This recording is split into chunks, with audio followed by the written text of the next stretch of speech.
என் பேர் ஆதிலட்சுமி. நீங்க என்ன படிக்கிறீங்க? நான் டாக்டர் அம்பேத்கர் சென்னையில 3ஆம் ஆண்டு படிக்கிறேன். லா படிக்கிறீங்க? லா படிக்கிறேன். சரிங்க. உங்களுக்கு ஏதோ பிரச்சனை நடந்துச்சுன்னா ஏதோ ஒரு ஜவுளி கடையில வந்து டி நகர்ல இருக்க ஒரு ஜவுளி கடைக்குள்ள போனப்போ உங்களை தரைக்குறைவா நடந்துக்கிறாங்க, செக் பண்றேன்னு சொல்லி சொன்னாங்க. அது என்ன உண்மையா நடந்த கதை என்னங்க?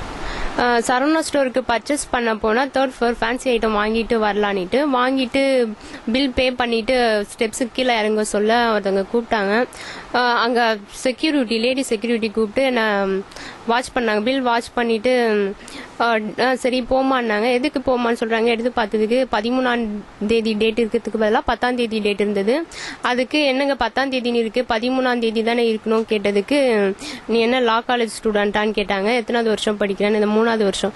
3வது வருஷத்துலயே உன்னுடைய ஆட்டத்தை நீ ஆரம்பிச்சிட்டியா, நாங்க என்ன பண்றோம் பாரு, கீழே வா மேனேஜர் கிட்ட பேசலான்னு கூட்டிட்டு போயிட்டு அவங்க சுத்தி அங்க செய்யற ஸ்டாஃப் பிளஸ் மேனேஜர் செக்யூரிட்டி அங்க இருக்கவங்க எல்லாம் கும்பலா சேர்ந்துக்குன்னு லா காலேஜ்னு எவ்வளவு சீஸ் பண்ண முடியும் சீஸ் பண்ணி வேஸ்ட் கோட்ல இருந்த பைசா எடுத்துக்கிட்டு பிளஸ் என்னுடைய ஐடி வாங்கிக்கிட்டு அதோட பிளஸ் வெள்ளை பேப்பர்ல என்னுடைய கையெழுத்து கைரேகை வாங்கிக்கிட்டு ரொம்ப சீஸ் பண்ணி நீ போயிட்டு என்ன பண்ண முடியுமோ பாத்துக்கோ, இது சரவணா ஸ்டோரு, இது ஒன்றும் பண்ண முடியாது, சரவணா ஸ்டோர்னா சின்ன, சரவணா ஸ்டோர் எவ்வளவு பெருசு, நீ எம்மா தூண்டு இருந்துன்னு நீ எங்ககிட்டே இவ்வளவு பேசுற அப்படின்னு சொல்லி சீஸ் பண்ணி போன்னு சொல்லி அனுப்பிச்சு விட்டாங்க.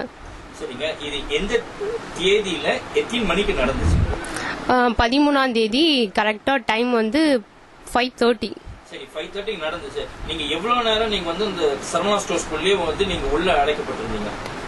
ஒரு 6:30 வரைக்கும் இருக்கும். 1 hour அடைக்கப்பட்டது. நீங்க 5:30க்கு இந்த இன்சிடென்ட் நடந்து அதுக்கப்புறம் 1 hour வரைக்கும் நீங்க அங்க இருந்திருக்கீங்களா? ஆமா. சரி, அப்ப உங்க கையில செல்போன் எல்லாம் வச்சிருந்தீங்க? இருந்தது. சரி, செல்போன்ல யாரையும் தொடர்பு கொள்றதுக்கு உங்களுக்கு பர்மிஷன் கொடுத்தாங்களா இல்லையா?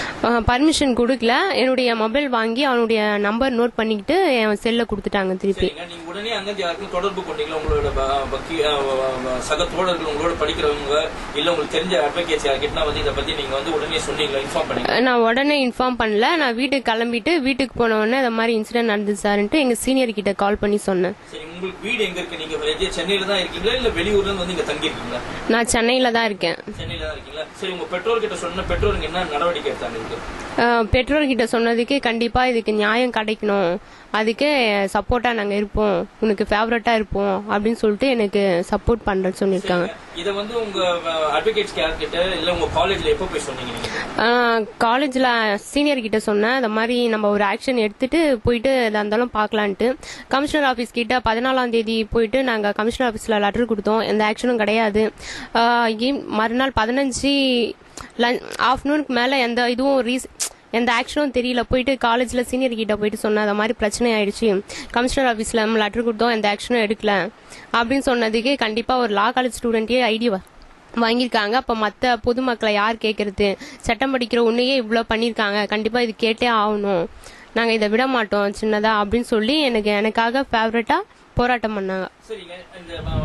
நீங்க போன அந்த சரவணா ஸ்டோர்ஸ்ல உங்களை வந்து பிடிச்சாங்க, செக் பண்ணாங்க, இந்த மாதிரி அந்த இடத்துல எதனா சிசிடிவி கேமரா எதனா இருந்திருக்குங்க? அங்க எதனா பதிவாயிருக்கிறதுக்கு வாய்ப்பு இருக்காங்க? சின்ன சின்ன கேமராஸ் எல்லாம் இப்ப வந்து வைக்கிறாங்க ஜவுளி கடையில, அந்த மாதிரி கேமரா எதனா நீங்க பாத்தீங்களா? எதனா இருக்கா? அந்த ஃபுட்டேஜஸ் எதனா கிடைக்குமாங்க? இருக்கிறதுக்கு வாய்ப்பு உள்ளதா? எனக்கு இருக்கான்னு தெரியல. எனக்கு இன்சிடென்ட் மட்டும் தான் ஞாபகம் இருக்கு. நான் கேமரா இருக்கான்லாம் வாட்ச் பண்ணல. சரிங்க. இப்ப நீங்க இது நடந்ததுக்கு அப்புறமா நீங்க உங்க காலேஜ்ல சொல்லிருக்கீங்க, அப்புறம் உங்க சீனியர் சொன்ன உடனே நீங்க போய் கம்ப்ளைண்ட் கொடுத்துருக்கீங்க கமிஷனர் ஆஃபீஸ்ல. பட் நீங்க ஒரு சட்டக்கல்லூரி மாணவரா இருக்கிறீங்க. சட்டக்கல்லூரி மாணவராக இருக்கும்போது உங்களுக்கு கண்டிப்பா தெரிஞ்சிருக்கும், இப்ப வந்து ஒரு பெண்கள் வன்கொடுமை சட்டம்னு ஒன்று இருக்கு. அதுல வந்து குடும்ப சட்ட பிரச்சனைகள் இல்லாமல் பெண்கள் எந்த வகையில பாதிக்கப்பட்டவங்களுக்கு நீங்க அந்த இடத்துல போய் ஏதாவது புகார் கொடுத்திருக்கீங்க? அது வரைக்கும் இது வரைக்கும் கொடுத்தது கிடையாது. குடிக்கலீங்களா? நீங்க கமிஷனர் ஆபீஸ்ல மட்டும் தான் கொடுத்திருக்கீங்களா? கமிஷனர் சந்திச்சீங்களா? சந்திச்சீங்களா? சந்திச்சிருக்கீங்க. சரி, கமிஷனர் என்ன சொன்னாரு? நாங்க ஆக்ஷன் கண்டிப்பா எடுக்கிறோம், நீ யாருன்னு நாங்க R1 மாம்பழம் போலீஸ் ஸ்டேஷனுக்கு இன்ஃபார்ம் பண்றோம். கம்ப்ளைண்ட் போனதும் அவங்க கால் பண்ணி இன்ஃபார்ம் பண்ணுவாங்க. நீ போயிட்டு யார் உன்னை இத மாதிரி சீஸ் பண்ணி இன்சல்ட் பண்ற மாதிரி பேசுறது, இன்சல்ட் பண்ணி நடந்தது, தகாத முறையில் நடந்ததுன்னு சொல்லிட்டு நீ காட்டு, நான் அவங்கள வந்து விசாரிக்கிறேன். சரி, மாம்பழம் போலீஸ் ஸ்டேஷன் உங்களுக்கு இது வரைக்கும் விசாரிச்சாங்களா இல்லீங்களா? இது வரைக்கும் கூப்பிட்டு விசாரிச்சாங்களா? இது வரைக்கும் கூப்பிட்டு விசாரிக்கல. சரிங்க. நீங்க வந்து உங்க மாணவர்களோடய சில வழக்கறிஞர்களோட போயிட்டு அங்க வந்து ஏதோ சாலை மறியல் எல்லாம் செஞ்சிருக்கிறது சொன்னாங்க. நீங்க அந்த நிறுவனத்து பக்கத்துல போய் பண்ணீங்களா இல்ல வேற எங்கேயாவது பண்ணீங்களா?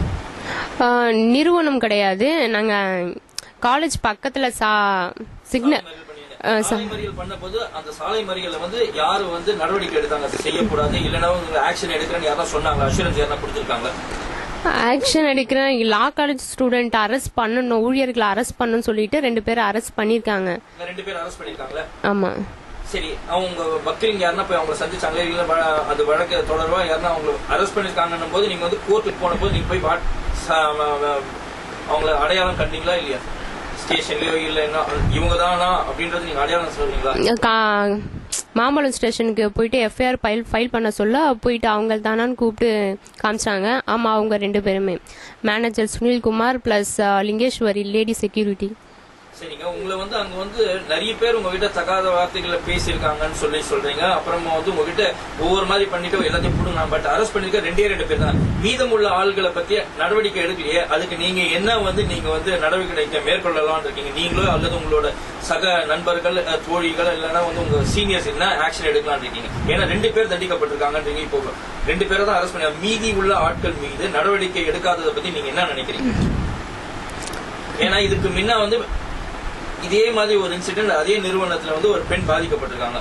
இப்ப இன்று நீங்க பாதிக்கப்பட்டிருக்கீங்க. இதே மாதிரி நாளை இன்னைக்கு நீங்க சட்டக்கல்லூரி மாணவராக இருக்கீங்க, நாளைக்கு வேற யாருனோ ஒரு மாணவி யாரா பாதிக்கப்படலாம், இல்ல பெண்கள் பாதிக்கப்படலாம். அதை பத்தி உங்களோட கருத்து என்ன? நீங்க என்ன எதிர்பார்க்கறீங்க? சரவணா செல்வரத்னத்துல இனிமேல் எந்த பெண்ணும் பாதிக்க கூடாது, பொதுமக்களும் பாதிக்க கூடாதுன்றதுக்காக தான் நான் இந்த அளவுக்கு கேஸ் போலீஸ் ஸ்டேஷன் போய் கம்ப்ளைண்ட் கொடுத்து கமிஷனர் பார்த்து பிளஸ் போராட்டம் வச்சு இந்த அளவுக்கு வந்ததே பொதுமக்களுக்கு எந்த பாதிப்பும் ஃபியூச்சர்ல வரக்கூடாதுன்றதுக்காக தான் இவ்வளவு போராட்டம் நடந்தது. சார், உங்க ஆபீஸ்ல ஆதிலட்சுமி ஒரு ரிசர்ச் பண்ற ஒரு பொண்ணு, அதாவது சட்டக்கல்லூரியில இருக்க மாணவி வந்து பாதிக்கப்பட்டிருக்காங்க சென்னை டி நகர்ல உள்ள சரவணா ஸ்டோர்ஸ்ல. அதை பத்தி உங்களோட கருத்து என்ன? அந்த மாதிரி ஒரு பெண்ணை வந்து சோதனைன்ற பேர்ல வந்து ரொம்ப துன்புறுத்தி இருக்கிறதா அந்த அம்மா சொல்லியிருக்காங்க. உங்களோட கருத்து என்ன சார்? இனி அந்த மாதிரி நடக்காம இருக்கிறதுக்கு நீங்க என்ன முயற்சி எடுக்கிறீங்க? ஒரு வக்கீல, ஒரு வழக்கறிஞர் தான் சார். ஒரு சாதாரண பெண்ணாக இருந்தால் அவங்க போயிட்டு ஒரு வழக்கறிஞரை பார்க்க வேண்டியிருக்கோம்.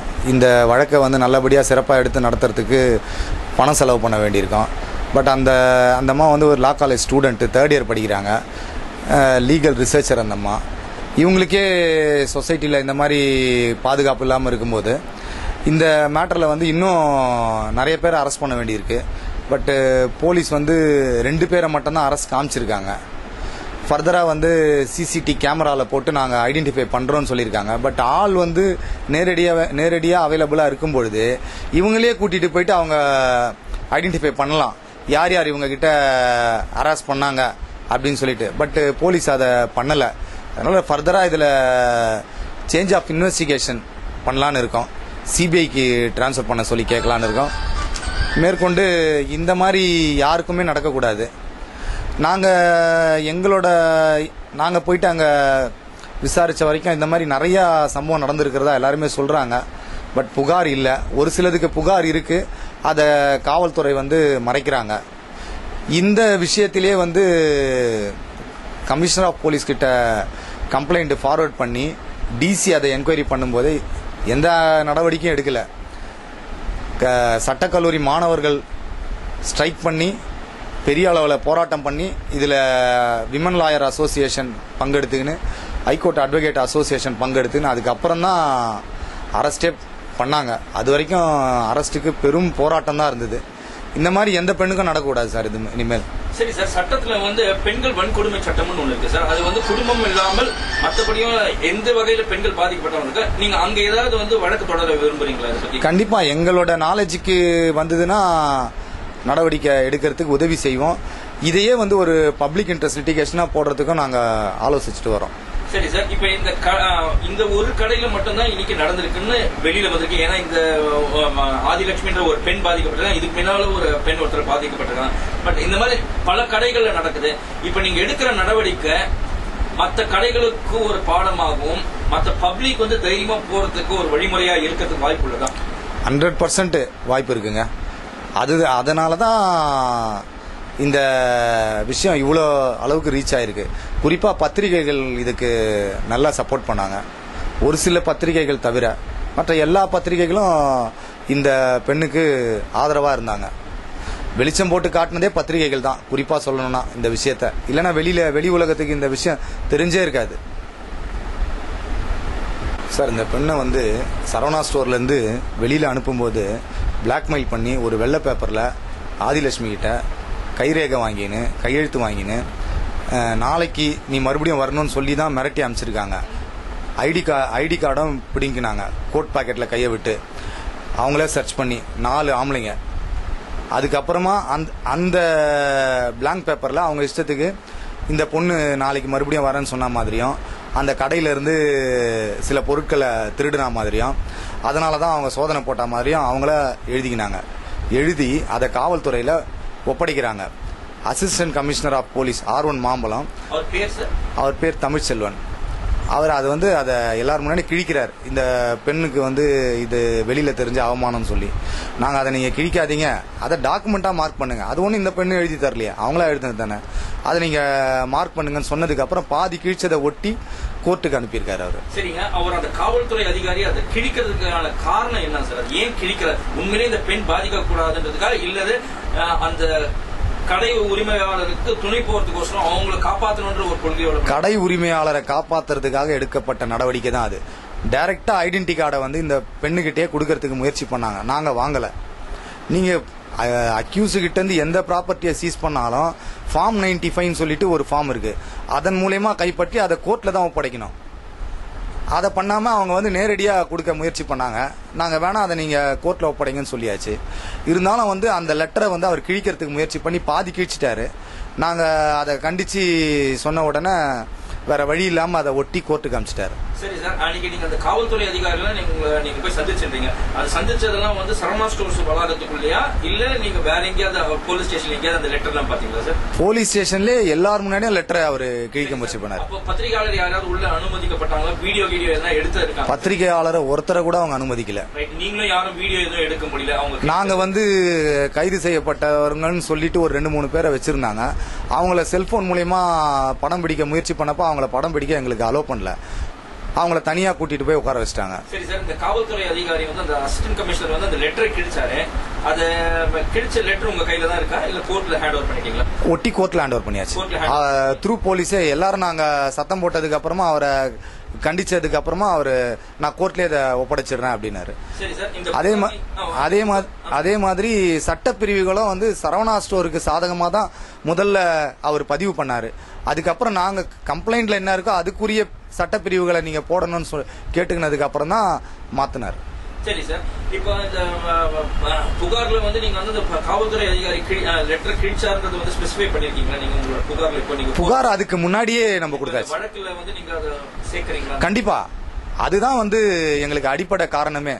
இந்த மாதிரி டேரிங்கா சரவணா ஸ்டோருக்கு சாதகமா புகாரை கிழிக்கும் போது அவங்க விசாரணைய நல்ல முடியல ஃபேரா நடத்த முடியாது. அவங்களால அவங்க சரவணா ஸ்டோருக்கு சாதகமா தான் நடத்துவாங்க.